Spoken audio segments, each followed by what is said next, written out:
ক্রিকেটের সব খবরাখবর সবার আগে পেতে এখনই সাবস্ক্রাইব করুন এবং বেল বাটনে প্রেস করুন।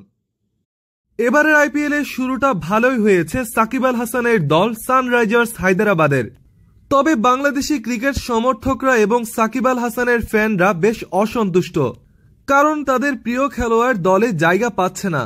পরবর্তী ম্যাচগুলোতে সাকিব আল হাসানের দলে জায়গা পাওয়া নিয়ে বিতর্কিত মন্তব্য করেছিলেন কেন উইলিয়ামসন। সাংবাদিকদের প্রশ্নের জবাবে তিনি বলেন, উইনিং কম্বিনেশন নিয়েই আমরা পরবর্তী ম্যাচগুলোতে খেলব।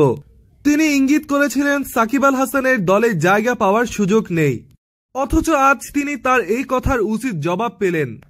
আজকের স্কোয়াডে তিনি নিজের সুযোগ পেলেন না। ইনজুরির চোট আবারও হানা দিয়েছে তাকে। সানরাইজার্স হায়দ্রাবাদ এই ম্যাচে জয় পাওয়ায় কেন উইলিয়ামসনের কথা অনুসারে পরবর্তী ম্যাচে তারও জায়গা হবে না, অর্থাৎ তিনি নিজের কথায় নিজেই ফেঁসে গেলেন। এদিকে সাকিব আল হাসানের দলে জায়গা পাওয়া সম্পর্কে জানা গেছে, ইনজুরি থেকে ফেরা সাকিবের পুরোপুরি ফিটনেস ফিরে পাওয়ার জন্যই তাকে আপাতত বিশ্রাম দেওয়া হচ্ছে। পরবর্তী যে কোনো ম্যাচেই হঠাৎ করে সেরা একাদশে দেখা যেতে পারে বিশ্বসেরা এই অলরাউন্ডারকে।